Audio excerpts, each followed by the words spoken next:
Airport हो, आपके बंदरगाह हो, आपके बैंक हो, HL हो, ऑर्डिनेंस हो, आपकी जितने भी कोल की खजाने हो, आपकी स्टील की खजाने हो, ये सारे पूंजीपतियों के हाथ में चली गई है। आप मुझे बताइए, आप मुझे बता दीजिए, क्या किसी कोल की माइन, क्या कोई स्टील की माइन, क्या कोई गैस की माइन किसी SC ST OBC माइनॉरिटी के पास है? मुझे बता दीजिए किसके पास है। अगर किसी के पास हो तो मुझे बता दीजिए। राहुल गांधी जी कहते हैं कि अगर आप चाहते हैं कि आपको अपने अधिकार मिले तो हमें जाति जनगणना करानी पड़ेगी। और मैं बधाई देता हूं बिहार के सरकार को, जब हमारी कांग्रेस सरकार नीतीश कुमार के साथ सरकार में थी तो यहाँ पर जाति जनगणना हुई, लेकिन उस जाति जनगणना के ऊपर जो है सुप्रीम कोर्ट ने रोक लगा दी। उसकी गलती किसकी है? उसकी गलती केंद्र सरकार की है। नीतीश कुमार जी आजकल बहुत ही लाडले मुख्यमंत्री बन रहे हैं। मैं उनसे विनती करना चाहूंगा, वो अनुरोध करें केंद्र सरकार को कि शेड्यूल आइन में लेके आए, शेड्यूल आइन में लेके आए, ताकि जो 62% आरक्षण दिया गया था बिहार के लोगों को, वो आरक्षण मिले, तभी जाकर आपको अपना अधिकार मिलेगा। मैं कहना चाहता हूं कि जो है ये 50% की दीवार अगर कोई तोड़ सकती है आरक्षण की, जिसकी जितनी आबादी उतना उसका अधिकार, वो केवल जाति जनगणना कर सकती है। और अगर ये सही बात कह रहे थे अखिलेश जी कि इस कमरे में बैठ के बात करने वाले नहीं है, हमारे OBC के भाई इस देश के अंदर 55% है, और अगर SC ST लगाया जाए तो 85% है। अगर आप एक लोग होंगे और गांधी मैदान में 2 लाख आदमी इकट्ठे कर देंगे, ये सरकार की चूल्हे जो है हिल जाएगी और आपका अधिकार आपको मिलेगा। लेकिन उसके लिए जब तक आप संघर्ष नहीं करोगे, जब तक आप इसके लिए कार्रवाई नहीं करोगे, आपकी पहल ONGC, railway station, airport, steel pipeline, coal mine, ये तमाम जो है, आप महाराष्ट्र में चुनाव हुआ, आपने देखा होगा, उसके अंदर जो है 80 लाख वोटर, लोकसभा और असेंबली के बीच में 80 लाख वोटर बढ़ा दिए। और हरियाणा में लोकसभा और असेंबली के इलेक्शन में 40 लाख वोट बढ़ा दिए। ये कैसे बढ़ गए, कहां से बढ़ गए? राहुल गांधी जी ने पार्लियामेंट के टेबल के ऊपर कहा कि स्पीकर महोदय हमें वो आंकड़े दीजिए कि वो 70 लाख मतदाता कहां से आ गए, वो 40 लाख मतदाता कहां से आ गए हरियाणा और महाराष्ट्र में। ये जो चुनाव जीते महाराष्ट्र में, ये ईवीएम मशीन की मेहरबानी है भाई, और कोई कारण नहीं है। उसकी प्रोग्रामिंग कर सकते हैं। अरे अगर आप चाहते हैं कि महिला OBC विधायक बने और MP बने तो आपको जाति जनगणना आपको करानी पड़ेगी। लिखित परीक्षा में भी हमें जो है कम अंक देके हमें बाहर निकाल दिया जाता है। ये क्यों किया जाता है? क्योंकि जो ऊपर जो लोग बैठे हुए हैं वो सारे उच्च जाति के लोग बैठे हुए हैं, जो हमारे साथ जो है अन्याय करते हैं। राष्ट्रीय पिछड़ा वर्ग के अंदर केवल 1 चेयरमैन है और केवल 2 जो है उसमें मेंबर हैं। इसी तरीके से 15% आबादी को 10% EWS दे रहे हैं।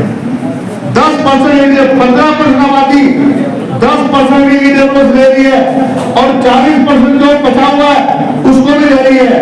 अगर आप चाहते हैं कि ये 50% की दीवार को अगर तोड़ना चाहते हैं, अगर आप चाहते हैं कि आपको 70-75% आरक्षण मिले तो जाति जनगणना कराने के लिए संघर्ष करो। अगर संघर्ष नहीं करोगे आपको आपका अधिकार नहीं मिलेगा। आपको जो आपके अधिकार है वो आपको नहीं मिलेंगे। आपको कोयले की खदानें नहीं मिलेगी, आपको स्टील की खदानें नहीं मिलेगी, आपको कोई भी काम आपको नहीं मिलेगा। इसलिए मैं तो आप लोगों से ज्यादा ना कहता हुआ अभी बिहार की बात मैं करना चाहूंगा। मेरे पास आंकड़े हैं, अलवेरा जी मैं आपको बताना चाहूंगा कि यहाँ पर 26 जिला अध्यक्ष हैं, जिनमें से 26 जिला अध्यक्ष 15% के लोग हैं। OBC के केवल कितने हैं? 5। और SC के ये कितने हैं? 3। ये राहुल गांधी जी की जो रायपुर अधिवेशन में जो उन्होंने बात रखी थी कि 50% का तो अधिकार है तो हमें मिलना चाहिए, अखिलेश जी उठ के चले गए, वरना मैं उनके मुंह में बोलता कि जो है हमारा अधिकार हमें देना पड़ेगा। आपने कह दिया कि 70 टिकटें हमने दी, उसमें से हमने 35 टिकटें हमने दे दी उनको, ओबीसी और एबीसी को और एससी को दे दी। जो आदमी रहने वाला सीधा बनेगा उसको लड़ा रहे हो आप दूसरे कोने में।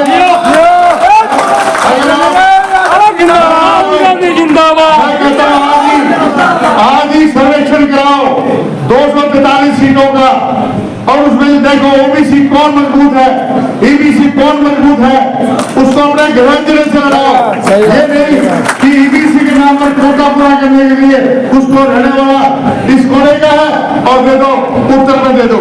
मैं कहना चाहता हूँ कि पिछली बार गोयल जी कहने लगे, जो आपके यहाँ के प्रभारी थे, मुझे कहने लगे कि हमें 75-80 सीट चाहिए। मैंने कहा कि आप 100 सीट लीजिए, लेकिन जीतने वाली सीट लीजिए, जीतने वाली सीट लीजिए। आज से ही मैं अलवेरा जी को कहना चाहूंगा कि आज से ही सर्वेक्षण करो, 243 सीटों का करो, ताकि कल को ये ना कहें कि अगर हमें 70 सीट मिलती है, हमें 80 सीट मिलती है, तो हम कम से कम जो हमारे मजबूत उम्मीदवार है ईबीसी और ओबीसी के और एससी माइनॉरिटी के, उनको टिकट मिलनी चाहिए। उनका केवल कोटा पूरा करने के लिए, केवल कोटा पूरा करने के लिए ये मामला चलने वाला नहीं है। इसके लिए आज जो है आप देखिए, हमारे यहाँ मैं कहना चाहूंगा कि यहाँ पर जो है, जो हमारे बड़े बड़े नेता हैं, बीपी मंडल जी हैं, उनकी जो है उनको याद करने में क्या दिक्कत है? कर्पूरी ठाकुर को याद करने में हमें क्या दिक्कत है? हमें जो है राम मनोहर लोहिया को याद करने में क्या दिक्कत है? हमें राम लखन यादव जैसे जो हमारे यादवों में जो एक नेता थे, उनको याद करने में क्या दिक्कत है? सावित्री बाई फुल्ले को याद करें, आप ज्योति भाई फुल्ले को याद करें, आप रमा देवी को याद करें। मेरा कहने का मकसद ये है कि जब तक हम अपने महापुरुषों को, ओबीसी के जो जननायक हैं, जिन लोगों ने मंडल कमीशन के लिए, जिन्होंने कर्पूरी ठाकुर पहले मुख्यमंत्री थे, जिन्होंने आरक्षण दिया था, और आज जो है सुधाकर भवन के अंदर उनकी जयंती ना बने, इससे बड़ी बात नहीं।